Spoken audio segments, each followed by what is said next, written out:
Assalamualaikum warahmatullahi wabarakatuh. Pada kesempatan kali ini saya akan mempresentasikan fikih ibadah, materi najis dan macamnya.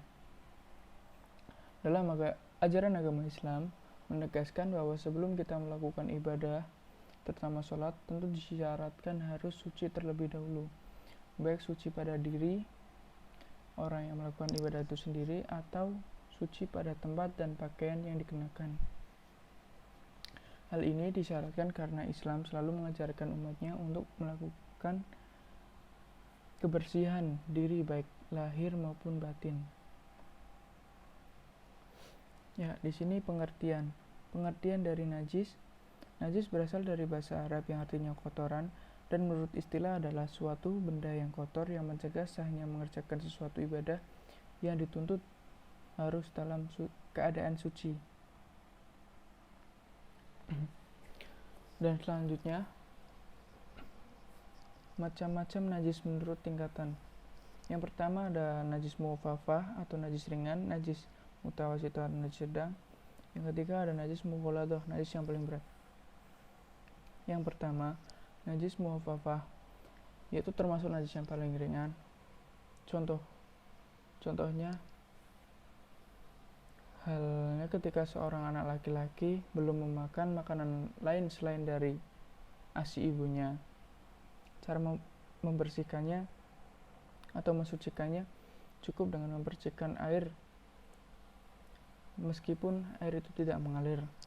Dan berbeda dengan anak perempuan yang belum memakan makanan selain dari ibunya atau ASI tersebut, cara mensucikannya dibasuh dengan air mengalir di atas benda yang kena najis dan hilang rasa baunya. Dan yang kedua ada najis mutawasithah atau najis sedang. Najis mutawasithah adalah najis pertengahan yang tidak ringan dan tidak juga berat. Termasuk jenis najis ini adalah segala sesuatu yang keluar dari kubur maupun dubur apapun bentuknya.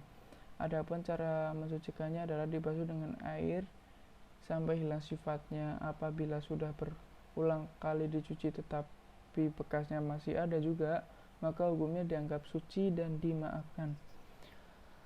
Jenis najis mutawasithah ini dibagi menjadi dua, yaitu najis ainiyah dan yang satunya najis hukmiyah. Najis ainiyah adalah najis yang tampak zatnya secara lahir dan jelas warna dan baunya serta rasanya. Cara mencuci najis ini cukup dengan membasuhnya dengan air sampai hilang ketiga sifat tersebut.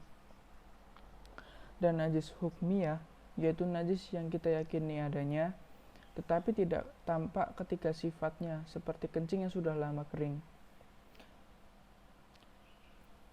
Cara mencuci najis ini adalah cukup dengan mengalirkan air kepada benda yang terkena najis.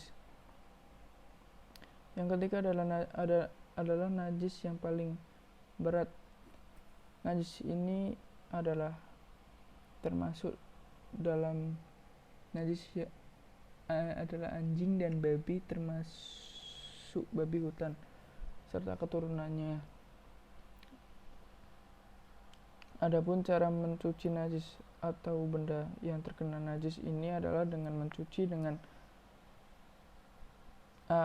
air sebanyak 7 kali, yang salah satu dicampur dengan debu dan atau tanah,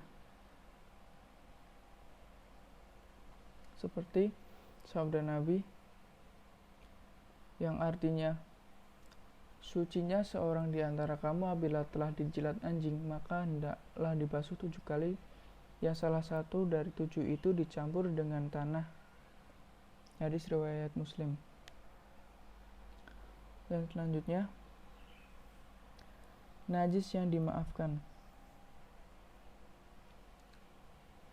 Yang pertama, percikan kencing yang amat sedikit, yang tidak bisa dianggap oleh mata telanjang.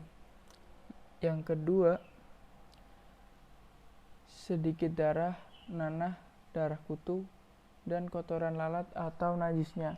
selagi hal itu tidak diakibatkan oleh perbuatan dan kesengajaan kita, itu dapat dimaafkan. Yang ketiga, darah dan nanah dari luka sekalipun banyak dengan syarat berasal dari orang itu sendiri dan tanpa kesengajaan, najis itu dapat dimaafkan. Yang keempat, kotoran binatang yang mengenai biji-bijian ketika ditebah, dan kotoran binatang ternak yang mengenai susu dikala diperah, selagi tidak terlalu banyak sehingga merubah sifat susu itu. Yang kelima, kotoran ikan dan kotoran burung-burung di tempat yang sering mereka datangi seperti Masjidil Haram di Mekah, Masjid Nabawi di Madinah, dan Masjid Umawi. Hal itu dikarenakan kotoran binatang tersebut telah merata di mana-mana sehingga sulit dihindarkan. Yang keenam, ada darah yang mengenai baju tukang jagal. Apabila tidak terlalu banyak dan darah yang masih ada pada daging, maka dapat dimaafkan. Mulut anak kecil yang terkena najis muntahnya sendiri, apabila ia masih meminum ASI ibunya. Debu di jalan mengenai orang.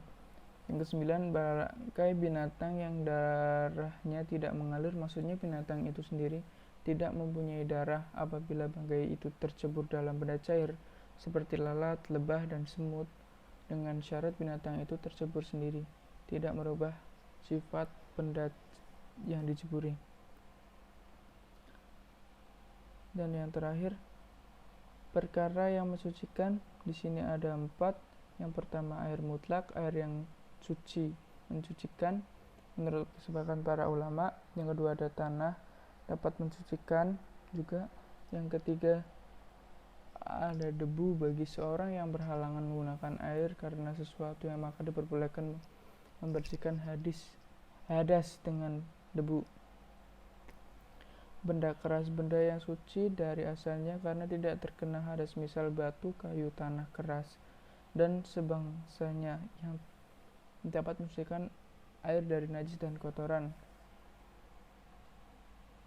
Ya, berikut adalah yang dapat saya sampaikan pada presentasi kali ini.